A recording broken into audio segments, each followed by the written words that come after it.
There is no escape. We pay for the violence of our ancestors. From the collected sayings of Muad'Dib by the Princess Irulan. Jessica heard the disturbance in the great hall, turned on the light beside her bed. The clock there had not been properly adjusted to local time,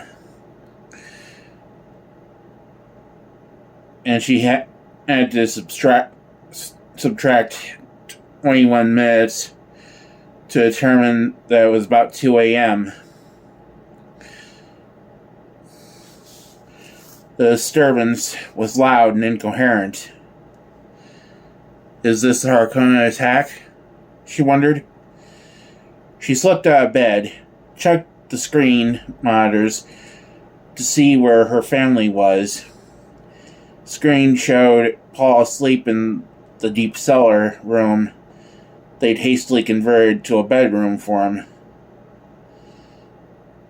The noise obviously wasn't penetrating to his quarters. There was no one in the Duke's room. His bed was unrumpled.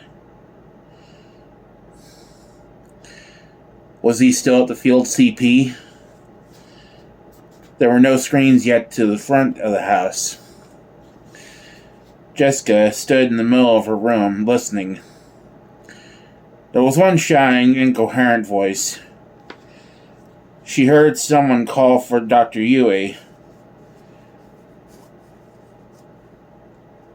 Jessica found a robe, pulled it over her shoulders, pushed her feet into slippers, strapped the crysknife to her leg.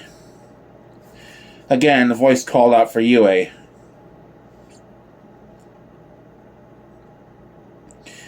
Jessica belted the robe around her, stepped into the hallway. Then the thought struck her. What if Leo's hurt? The hall seemed to stretch out forever under her running feet. She turned through the arch at the end, dashed past the dining hall and down the passage to the great hall, finding the place brightly lighted, all the wall suspensors glowing at maximum. To her far right, near the front entry, she saw 2 house guards holding Duncan Idaho between them. His head lolled forward.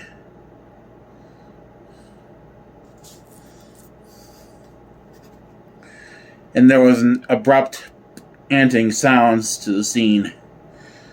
One of the house guards spoke accusingly to Idaho. See what you did? You woke the Lady Jessica. The great draperies billowed behind the men, showing that the front door remained open. There was no sign of the Duke or Yue. Mapes stood to one side, staring coldly at Idaho. She wore a long brown robe with serpentine designs at the hem. Her feet were pushed into unlaced desert boots. So I woke the Lady Jessica, Idaho muttered. He lifted his face toward the ceiling, bellowed, My sword was first-blooded on Grunman. Great Mother, he's drunk, Jessica thought. Idaho's dark round face was drawn into a frown. His hair, curling like the fur of a black goat, was plastered with dirt. A jagged rent in his tunic exposed an expanse of the dress shirt he had worn at the dinner party earlier. Jessica crossed to him. One of the guards nodded to her without releasing his hold on Idaho. We didn't know what to do with him, my lady. He was creating a distant a disturbance out front, refusing to come inside. We were afraid locals might come along and see him. That wouldn't do at all. Give us a bad name here. Where's he been? Jessica asked. He escorted one of the young ladies home from the dinner melee. Howard's orders. Which young lady? One of the escort wenches. You understand, Melee?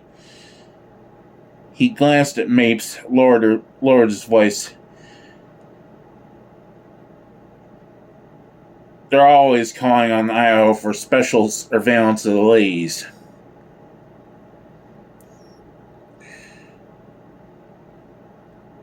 And Jessica thought, so they are, but why is he drunk? She frowned, turned to Mapes. Mapes, bring a stimulant. I suggest caffeine. Perhaps there's some of the spiced coffee left. Mapes shrugged, headed for the kitchen. Her unlaced desert boots slapped against the stone floor. Idaho swung his unsteady head around to peer at an angle toward Jessica. Killed more than 300 men for the Duke.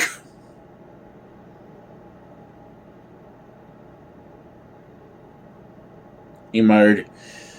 Well, wanna know why these men here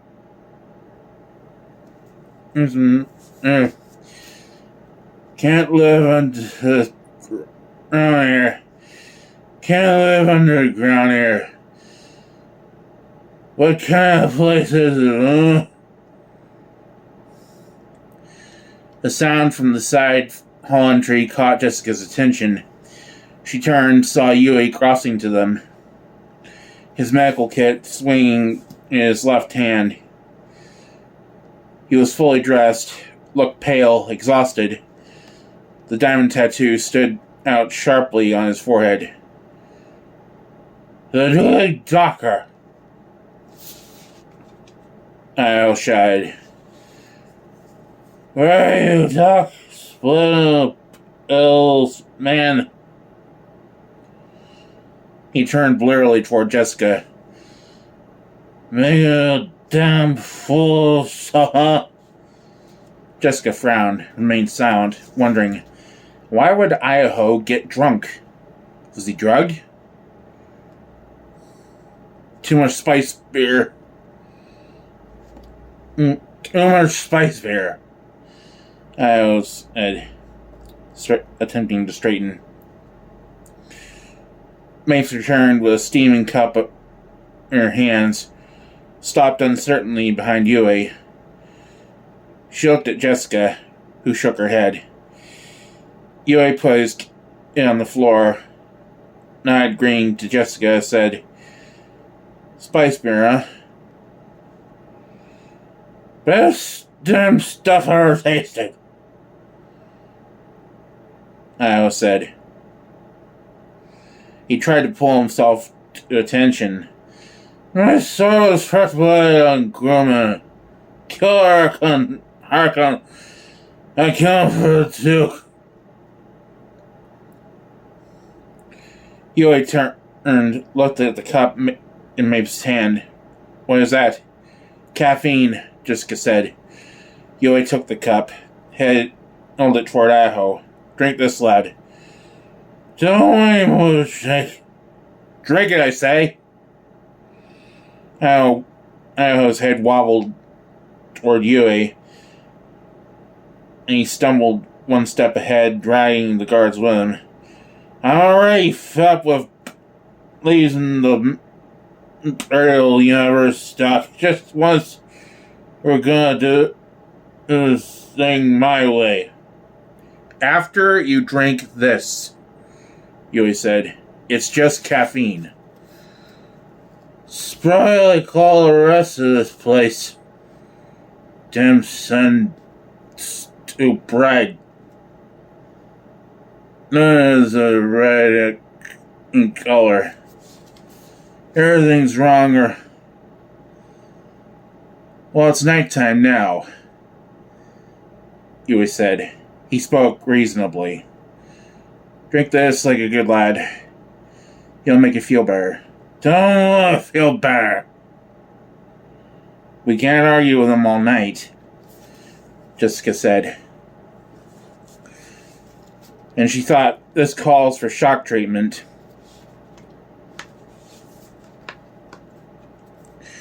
There's no reason for you to stay, Malay, Yui said. I can take care of this. Jessica shook her head. She stepped forward, slapped Idaho sharply across the cheek. He stumbled back with his guards, glaring at her. There's no way to act in your Duke's home, she said. She snatched the cup from Yui's hands, spilling part of it, thrust the cup toward Idaho. Now, drink this. That's an order. Idaho jerked himself upright, scowling down at her. He spoke slowly, with careful and precise enunciation. I do not take orders from a damn Harkonnen spy.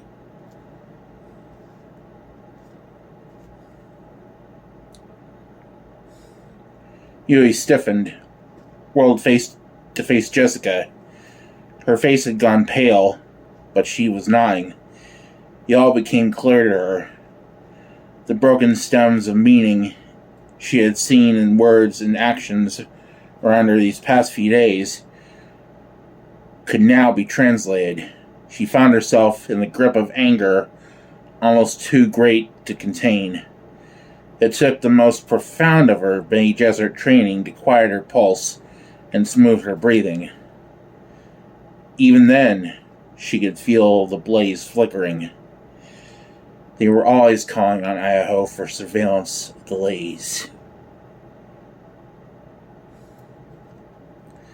She shot a glance at Yui. The doctor lowered his eyes. You knew this? She demanded. I heard rumors, Malay. But I didn't want to add your burdens. And to your burdens. Hiwat, she snapped. I want Thufir Hiwat brought to me immediately. But Malay, immediately!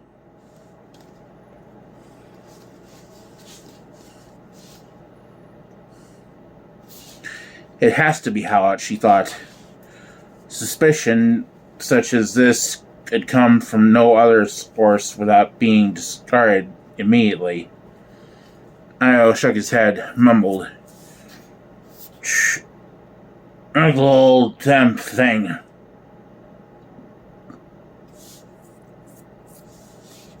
Jessica looked down at the cup in her hand. Abruptly, dashed its contents across Io's face. Lock him in one of the guest rooms at the east wing, she ordered. Let him sleep it off.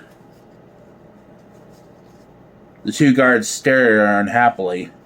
One ventured, perhaps we should take him someplace else. Milady, he's supposed to be here. Jessica snapped. He has a job to do here. Her voice dripped bitterness. He's so good at watching the ladies. The guard swallowed. Do you know where the Duke is? She demanded. He's at the command post, Malay. Is Hiwat with him? Hiwat's in the city, Malay. You will bring Hiwat to me at once, Jessica said. I will be in my sitting room when he arrives. But Malay, if necessary, I will call the Duke. She said, I hope it will not be necessary. I would not want to disturb him with this. Yes, Malay. Jessica thrust the empty cup into Mapes' hands, met the questioning stare of the blue within blue eyes. You may return to bed, Mapes. You're sure you'll not need me? Jessica smiled grimly. I'm sure. Perhaps this could wait until tomorrow, Yui said. I could give you a sedative and you will return to your quarters and leave me to handle this my way, she said. She patted his arm to take the sting out of her command. This is the only way. Abruptly, head high, she turned and stalked off through the house to her rooms. Cold walls, passages, a familiar door. She jerked the door open, strode in, slammed it behind her. Jessica stood there, glaring at the shield-blank windows of her sitting room. Hiwat. Could he be the one in one of the Harkonnens? Could he be the one the Harkonnens bought? We shall see. Jessica crossed to the deep, old-fashioned armchair with an embroidered cover of schleigskin, moved the chair into position to command the door. She was suddenly very conscious of the crysknife in its sheath on her leg. She removed the sheath and strapped it to her arm, tested the drop of it. Once more she glanced around the room, placing everything precisely in her mind against any emergency. The chase near the corner, the straight chairs along the wall, the two low tables, her stand-mounted zither beside the door to her bedroom. Pale rose light glowed from the dispenser lamps. She dimmed them. Sat down in the armchair, patting the upholstery, appreciating the chair's regal heaviness for this occasion. Now let him come, she thought. We shall see what we shall see. And she prepared herself in the Bene Gesserit fashion for the wait, accumulating patience, saving her strength. Sooner than she had expected, a rap sounded at the door and Hiwat entered at her command. She watched him without moving from the chair, seeing the cracking sense of drug-induced energy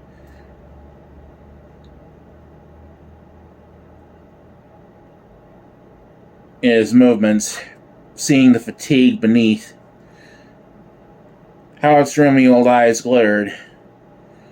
His leathery skin appeared faintly yellow in the room's light, and there was a wide, wet stain on the sleeve of his knife arm. She smelled blood there. She gestured to one of the straight-backed chairs, said, "Bring that chair and sit facing me." Hiwat bowed, obeyed. That drunken fool of an Idaho, he thought. He studied Jessica's face, wondering how he could save this situation. "It's long past time to clear the air between us," Jessica said. "What troubles me?" He sat down, placed hands on knees. "Don't play coy with me," she snapped. "If Huey didn't tell you why I summoned you, then one of your spies in my household did. Shall we be at least that honest with each other? As usually. First, you will answer me one question," she said. "Are you now our Arrakeen agent?" Hiwat surged half out of his chair, his face dark with fury, demanding, "How you dare me to insult me so?" "Sit down," she said. "You insulted me so."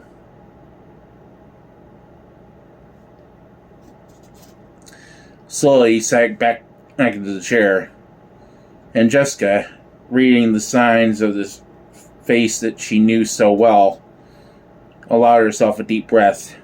"It isn't Hiwat. Now I know you remain loyal to my Duke," she said. "I am prepared, therefore, to forgive your affront to me." Is there something to forgive? Jessica scowled, wondering. Shall I play my trump? Shall I tell him of the Duke's daughter I've carried within me these few weeks? No.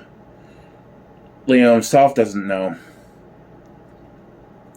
That would only complicate his life, divert him in a time when he must concentrate on our survival. There is yet time to use this. A truth-sayer would solve this, she said. But we have no truth-sayer qualified by the High Board. As you say, with no truth-sayer. Is there a traitor among us? She asked. I've studied our people with great care. Who could it be? Not Gurney. Certainly not Duncan.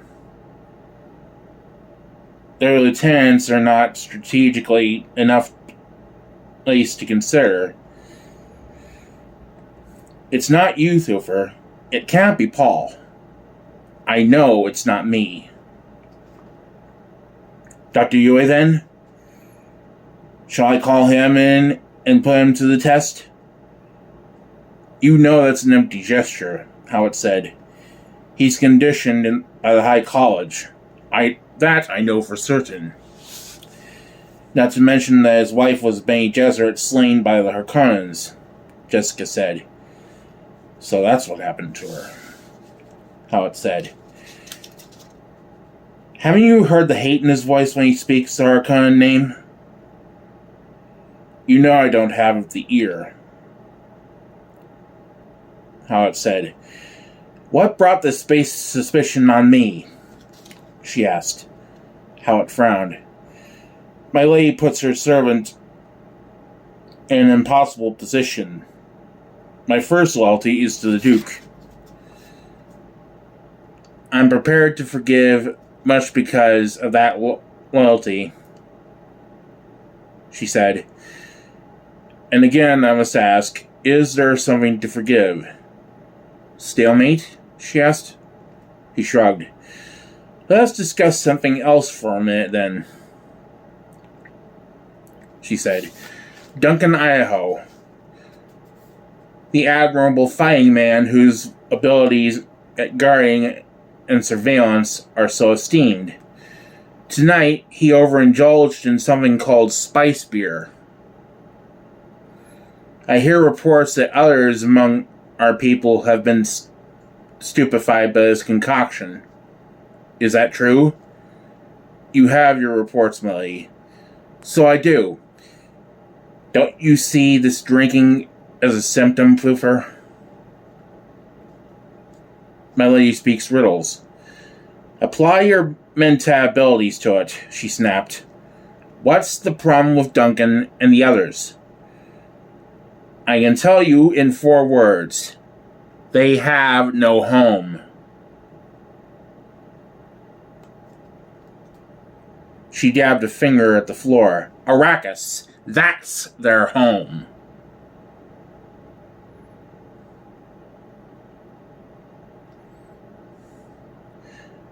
Arrakeen is an unknown. Kaladin was their home, but we've uprooted them. They have no home, and they fear the Duke's killing them. He stiffened. Such talk from one of the men would be cause for... Oh, stop that, Thufir. This is defeatist or treacherous for a doctor to diagnose... Is it defeatist or treacherous for a doctor to diagnose a disease correctly? My only intention is to cure that disease. The Duke gives me charge over such matters. But you understand I have a certain natural concern over the progress of this disease, she said, and perhaps you'll grant that I have certain abilities along these lines. Will I have to shock him severely, she wondered. He needs shaking up. something to break him from routine. There could be many interpretations for your concern, Howard said. He shrugged. Then you've already convicted me? Of course not, milady. But I cannot afford to take any chances. The situation being what it is. A threat to my son got past you right here in this house, she said. Who took that chance? His face darkened. I offered my resignation to the Duke. Did you offer your resignation to me? To Paul? Now he was openly angry, betraying a quickness of breathing. In dilation of nostrils, a steady stare. She saw a pulse beating at his temple. I am the Duke's man, he said, biting off the words. There is no traitor, she said. The threat's something else. Perhaps it has to do with the laser guns. Perhaps they'll risk secreting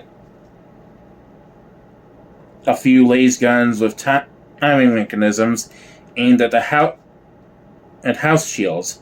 Perhaps they'll, and who could tell after the blast if the explosion wasn't atomic? He asked. No, milady, they'll not risk anything that illegal. Radiation lingers. The evidence is hard to erase. No. They'll observe most of the forms. It has to be a traitor. You're the Duke's man, she sneered. Would you destroy him in the effort to save him?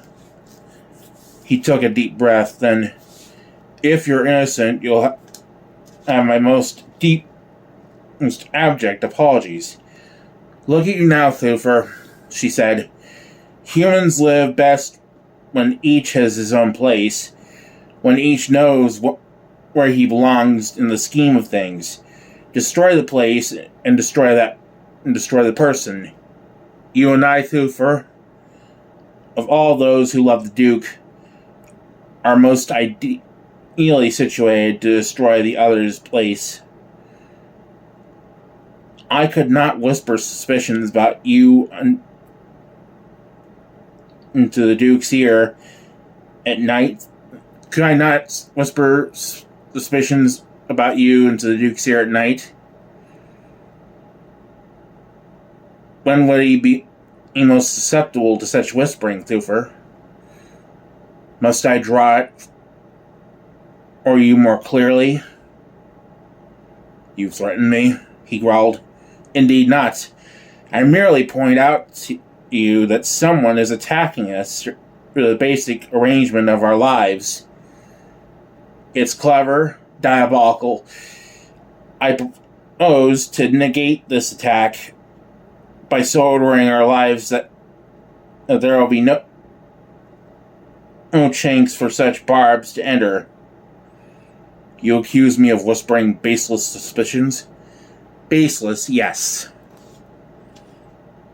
You'd meet this with your own whispers? Your life is compounded of whispers, not mine, Thufir. Then you question my abilities. She sighed. Thufir, I want you to examine your own emotional involvement in this. The natural human an animal without logic. Your projections of logic onto all affairs is unnatural, but suffered to continue for its usefulness.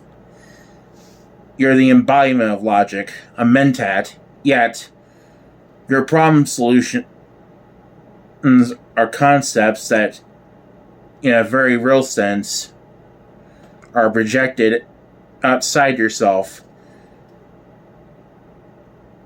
They're to be studied and all around, examined from all sides. "You think now to teach me my trade?" he asked, and he did not try to hide the disdain in his voice.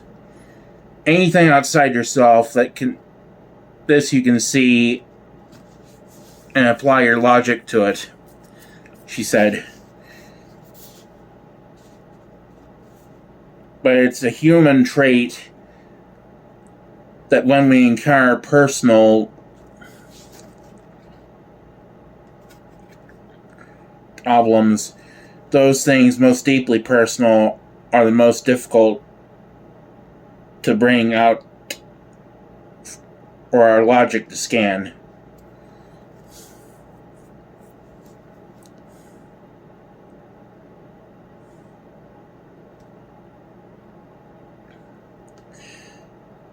We tend to flounder around, blaming everything but the actual deep-seeing thing that's really chewing on us. "You're deliberately attempting to undermine my faith in my abilities as a mentat," he rasped. "Were I to find one of our people attempting that thus to sabotage any other weapon in our arsenal, I should not hesitate to denounce and destroy him. The finest mentats have a healthy respect for the error factor in their computations," she said. "I've never said otherwise. Then apply yourself to these symptoms we've both seen. Drunkenness among the men, quarrels, they gossip and exchange wild rumors about Arrakeen. They ignore the most simple idleness no more," he said. "Don't try to divert my attention by trying to make a simple matter appear mysterious." She stared at him, thinking of the Duke's men rubbing their woes together in the barracks until you could almost smell the charge there, like burned insulation. They were becoming like the men of the pre-guild legend, she thought, like the men of the Lost Star Searcher and Oros, sick at their guns, forever seeking, forever prepared, and forever unready. "Why have you never made full use of my abilities in your service to the Duke?" she asked. "Do you fear a rival for your position?" He glared at her, the old eyes blazing. "I know some of the training they give you, Bene Gesserit." He broke off, scowling. "Go ahead, say it," she said. "Bene Gesserit witches."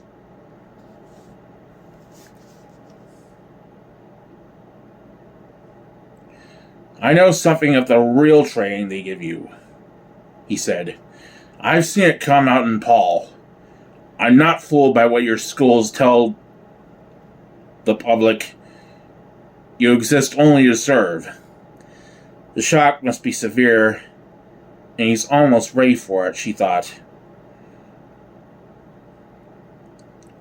"You listen respectfully to me in council," she said.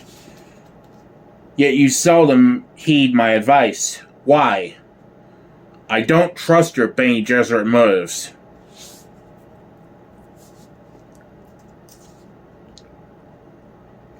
He said. "You may think you can look through a man. You may think you can make a man do exactly what you poor fool, Thufir," she raged.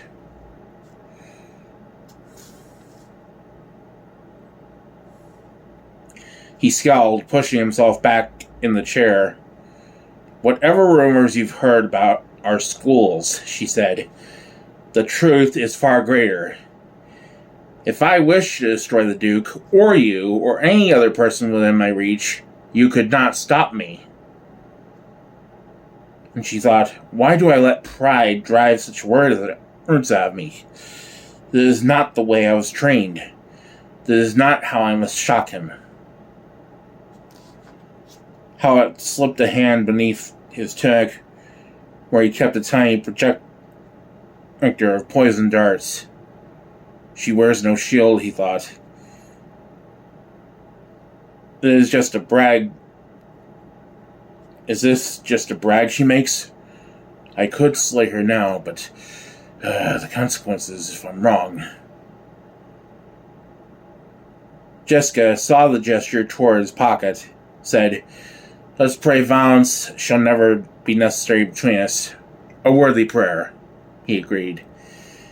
"Meanwhile, the sickness spreads among us." She said, "I must ask you again, isn't it more reasonable to suppose the Arrakeen have planted the suspicion to pit the two of us against each other? We appear to have returned to a stalemate," he said. She sighed, thinking he's almost ready for it.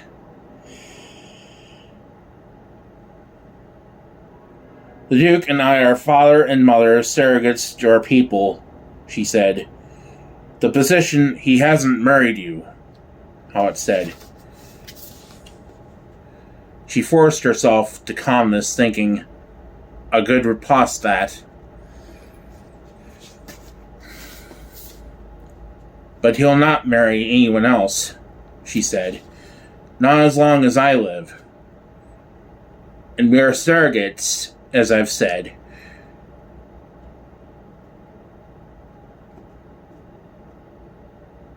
To break up this natural order in our affairs, to disturb, disrupt, and confuse us, which target offers itself most enticingly to the Arrakeen?"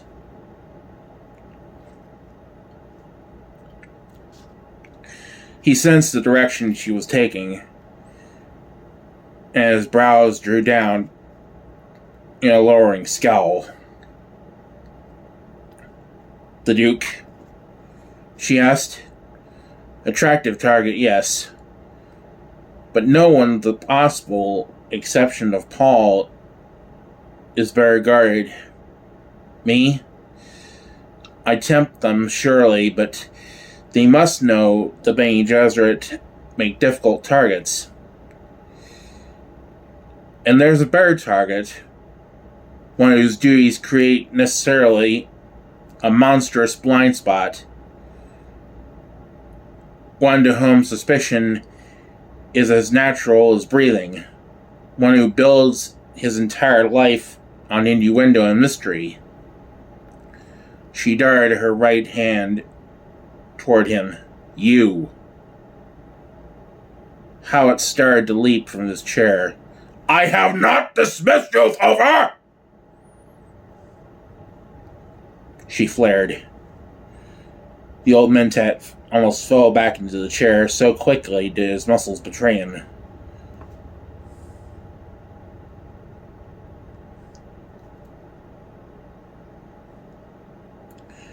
She smiled without mirth.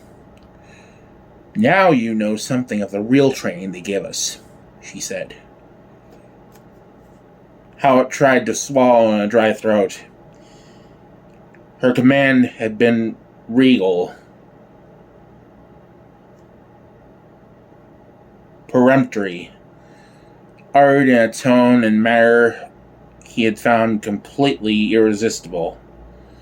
His body had obeyed her before he could think about it.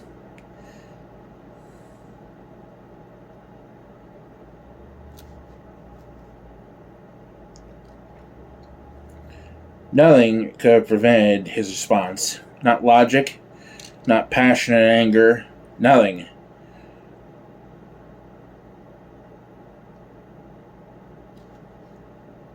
To do what she had done spoke of a sensitive, intimate knowledge of the person thus commanded, a depth of control he had not dreamed possible.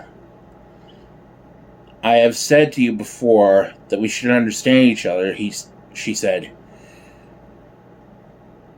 And you should understand me. I already understand you.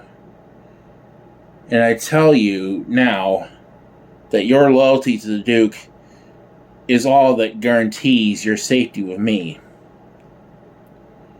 He stared at her, wet his lips with his tongue. If I desired a puppet, the Duke would marry me, she said. He might even think he did of his own free will. Howard lowered his head, looked upward through his sparse lashes. Only the most rigid control kept him from calling the guard. Control and suspicion now that the woman might not permit it. His skin crawled with the memory of how she had controlled him. In the moment of hesitation, she could have drawn a weapon and killed him. Does every human have this blind spot? He wondered. Can any of us be ordered into action before he can resist? The idea staggered him. Who could stop a person with such power? You've glimpsed the fist within the Bene Gesserit glove, she said. Few glimpse it and live. And what I did was a relatively simple thing for us. You've not seen my entire arsenal. Think on that.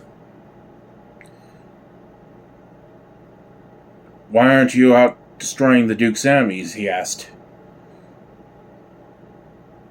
What would you have me destroy? She asked. Would you have me make a weakling of our Duke? Have him forever leaning on me? But with such power. Power is a two-edged sword, Thufir, she said. You think how easy for her to shape a human tool to thrust into the enemy's vitals. True, Thufir. Even into your vitals.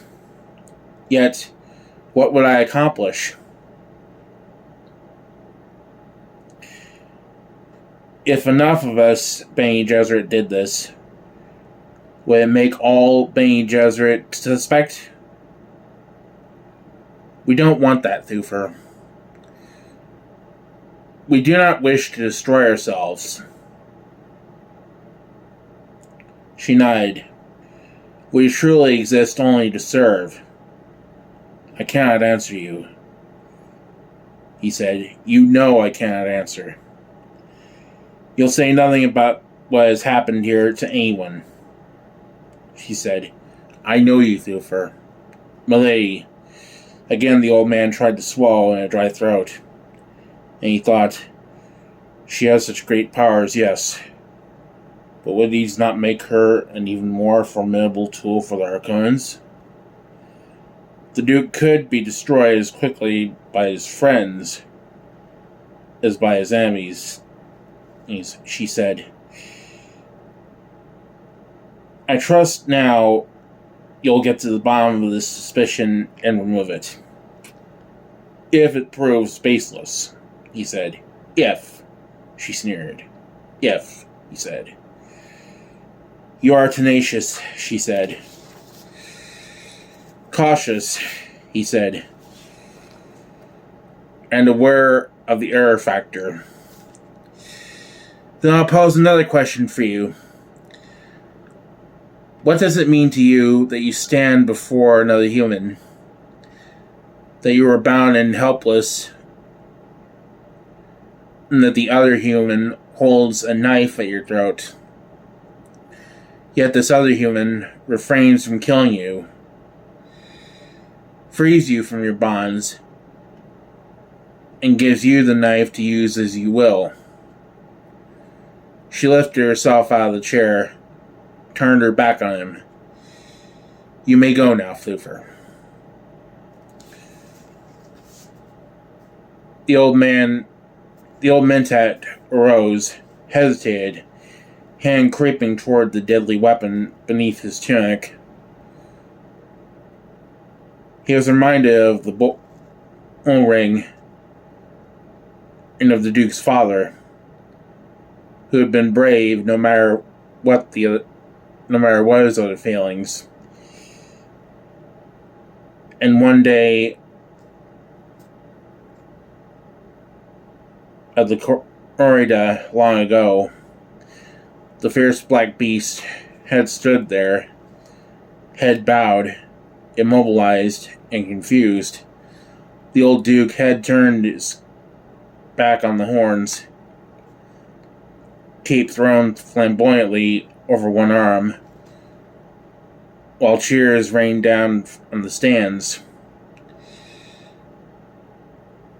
I am the bull and she the matador, Howat thought. He withdrew his hand from the weapon, glanced at the sweat glistening in his empty palm, and he knew that whatever the facts proved to be in the end, he would never forget this moment, nor lose this sense of supreme admiration for Lady Jessica. Quietly, he turned and left the room. Jessica lowered her gaze on the reflection in the windows, turned, and stared at the closed door.